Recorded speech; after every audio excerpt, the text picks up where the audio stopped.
In case you haven't noticed, many episodes of this podcast have been about acting choices we can use to create our characters.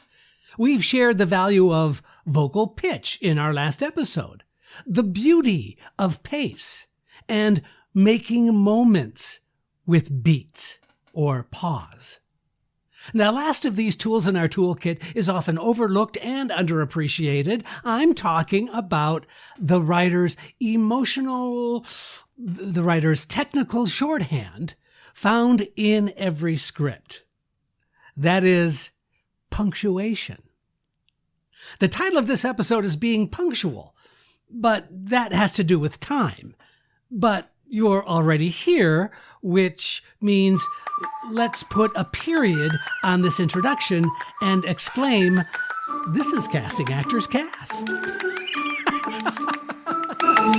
It's time for another episode of Casting Actors Cast, insights for actors from a casting director. Here he is, your host, Jeffrey Dreisbach.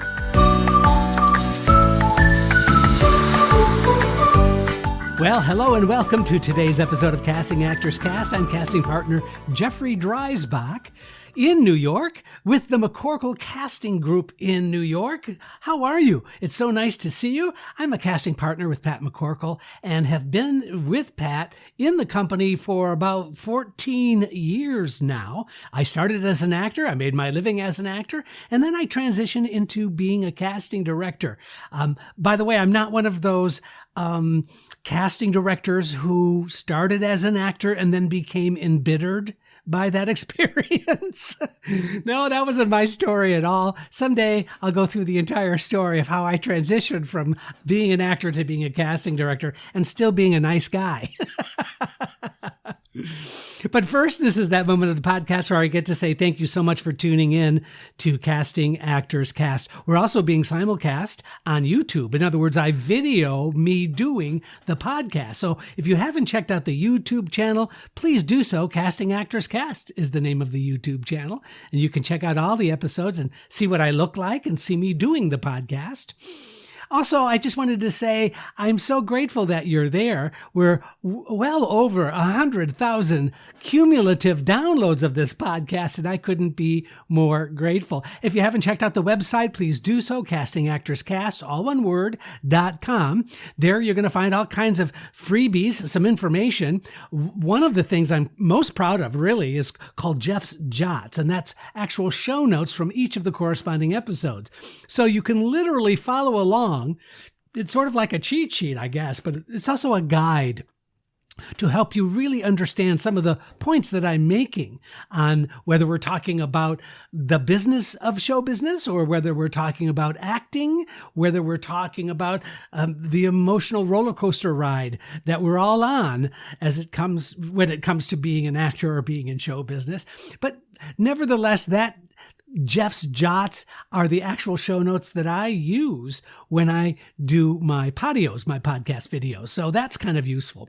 Also, there's a form right on the landing page. It says dive into the talent pool that asks for your name and your email. I don't do anything with that, by the way. I don't spam you with garbage. That's not my thing. But it does help me know that you're out there, which kind of keeps me going and keeps me wanting to do these podcasts. So if you wouldn't mind, you could fill out that form. Also, that's the place where you can ask me a question. If there's an episode that you want some more information on, if you have some ideas for what you might want out of this kind of a podcast, I am so open to that. I really appreciate it. I've been doing it like this podcast for 3 or 4 years now. And so I am open to any ideas and any suggestions that you might have. My point is that when you fill out that form, it opens up some freebies for you. One is a book on doing voiceover work. The other is really kind of an interesting video, I think, called Casting Secrets, What They Don't Tell You. It's a free 20-minute video exclusive to those of you who choose to fill out the form and let me know that you're out there. Also, I just wanted to say, if you're getting something out of this podcast, if you've learned something from it, if you're enjoying it, if it's done something for you, wouldn't you please consider returning the favor a review on iTunes or wherever you get your podcasts would be so incredibly helpful to me. As I see the numbers growing, it really does reinforce that we are a like-minded community of creative people just trying to slug it out and make it all work. So it would help me so much if you wouldn't mind leaving a review. Please, you could also, sign up. You could share this with other folks. And subscribe, of course. Subscribing is like the big deal too. Anyway, finally, my shout out to my good friends at Actors Connection, actorsconnection.com/New York. All kinds of classes and seminars and workshops that you might want to check out because they're all virtual, meaning no matter where you're listening to this, no matter what state in the country or what country in the world, because I know there are a lot of people who listen in Germany and Australia and Sweden. And you know what? It's so exciting and it's so much fun. But actorsconnection.com/New York, where you can literally work with working professionals in the industry in New York through Zoom classes. So that's kind of cool, kind of a lot of fun. Anyway, I think that's all of the shameless promotional, the begging, I think is over, all of that. So let's get into the subject today. And I really wanted to spend a little bit of time talking about the value of punctuation especially when you are working on a script. Now, I know it seems very rudimentary, and I understand that, but let's really break it down a little bit. And then I think, and I hope that you'll understand the reason why I think this is an excellent subject to talk about. When you really study a new script, let's say you're being asked to do a part in a film and that script has been sent to you. Now you have to read the script. Why punctuation? Why does that become a really important contributor? Well, it's the writer's contribution to interpreting the character's persona. So if the character speaks in very short sentences, if the character is shouting a lot, if the character is sarcastic, if the character fill in the blank, you really get some insight into the writer's intention, and that's what makes it such a valuable tool for the actor. You can really kind of get into the writer's psyche when you include all of that punctuation that the writer, he or she, is giving you. Number two, the reason the punctuation is so important, it's really a guide to understanding how the dialogue fits the context of the scene. And you can figure out the emotional atmosphere of what's going on in the scene, sometimes just simply by the punctuation. Is that these people are shouting, or these people are being understated or sarcastic, or they're very short clipped sentences. All of that really contributes to the overall mood and effect that the writer is trying to give you. So it does fit the context of the scene. Also, it demonstrates the rhythm of the story. It demonstrates the rhythm of the character. You can get a lot of character insight by just seeing how that character speaks. And punctuation, like I mentioned earlier, is the shorthand version of what the writer thinks the character should be about. So that's why punctuation matters. And punctuation matters for the following reasons. For example, let's take a few thoughts about some of the punctuation that I think sometimes is overlooked and not really paid attention to. One is the period. I know, sounds crazy, right? But think of the period as a complete beat, a new thought, or a gear change. And if you've been listening to the podcast, you know what I think about gear changes: pitch, pace, pause, punctuation. The gear change literally is how you go from one thought to another. And the writer is helping you establish those gear changes by providing you a period. Here's another punctuation that I think oftentimes is sort of ignored even sometimes. And I know this especially in auditions that I've seen, whether they're live auditions, we're doing live auditions now, or whether it's on a self-tape that's been submitted. But you know what? The comma is often overlooked. The comma is a thought shift. And the shift is not a complete transition to another thought. It really is an add-on to the main point. So think of the comma as sort of an interim and yet not quite finished part of the through line of what the character is saying. And so don't ignore those commas. They really can give you and provide you with the rhythm of the character, but also help you clarify the point that you're trying to make in your dialogue. And then, of course, there's the exclamation. You know, when you see an exclamation point, that's an emotional and an energy demonstration. And so when you need to exclaim something, you know inherently, and most importantly, organically, what that character is feeling and experiencing. So make sure that the exclamation is within the choice that you would make as an actor, but it's also the character's intention to demonstrate a level of energy and a level of importance when that exclamation point is written. Now, of course, there's the ellipse being the ... The ellipse is really kind of an unspoken expectation, or it's a pause in the thought. And this is an excellent gear change opportunity as well. But when you see a ... it really is that the character hasn't just simply stopped talking, right? The character is still in thought and still sort of leaving what is unspoken to live in that moment, to live in that space.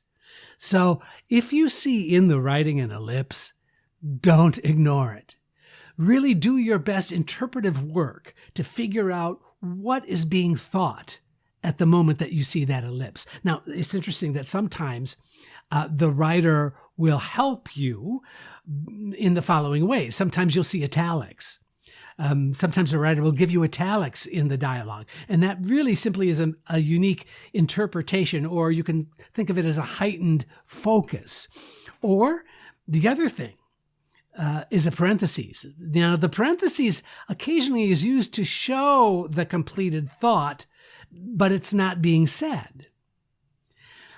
So does that make sense? So sometimes you're thinking, the writer's giving you something that you should be thinking, but you're not saying. So when I'm just going to, off the top of my head, I'm just going to give you the line, so I'm not doing anything later on tonight. Would you like to do something? Okay, so that's the line. But now if I phrase it in such a way of trying to make some sort of sexual innuendo, I'm not doing anything later tonight. Would you like to do something? Did you hear the ... Did you hear the parentheses saying, like, go to my place? See what I'm saying? So that's what sometimes, not all the time, but sometimes the writer is giving you the parentheses and giving you that nonverbal expression of what the character should be thinking. Subtext, if you will.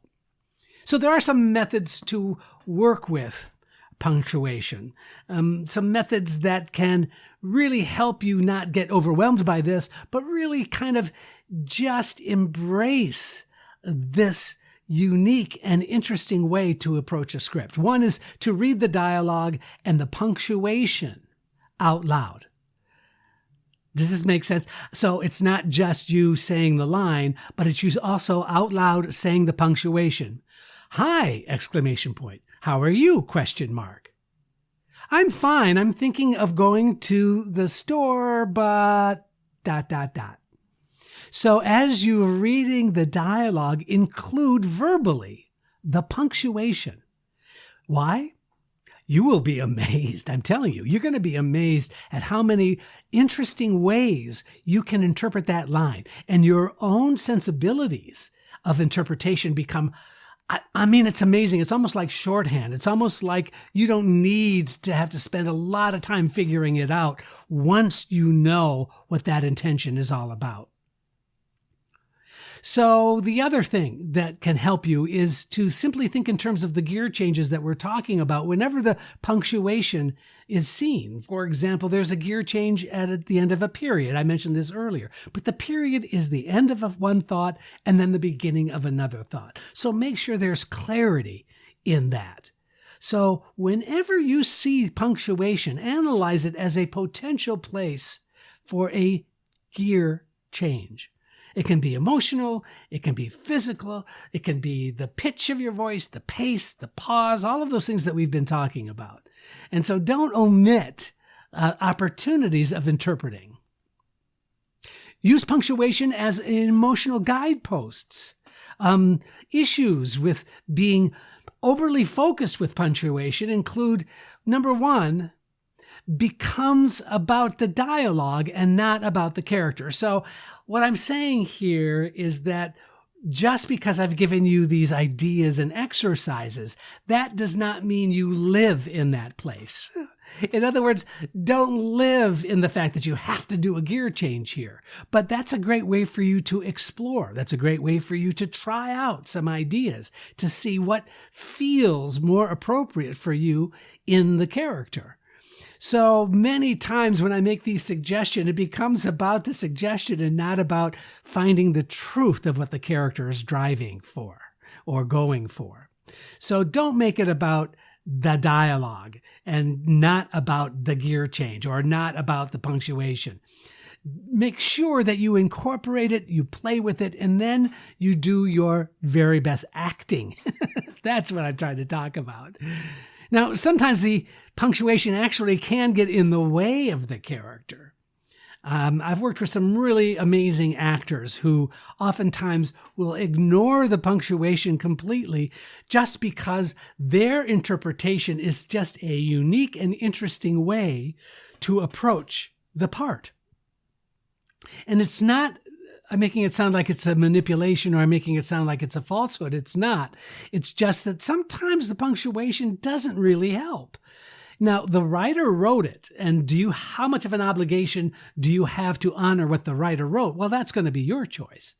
But just be aware that sometimes that punctuation could get in the way. And what I'm trying to say overall is once the writer's intention is understood, it's important that you move into your own creative choices. Make sense? I'm good. Good. I'm good. I'm good. Are you good? I'm good. So listen, no matter what you are working on, be it an audition, a classwork, or just reading a new script, make sure you really invest in the technical shorthand the writer is providing you. Punctuation can offer valuable insight and meaningful understanding to the story being told. You're going to save yourself a lot of frustration by including these little symbols with your already creative process. Thank you so much for joining me. I'm Jeffrey Dreisbach. This is the patio called Casting Actors Cast. Bye-bye. Please don't forget to review, like, and share Casting Actors Cast wherever you get your patios podcast videos. Thanks. I'm Megan Grace Martinez.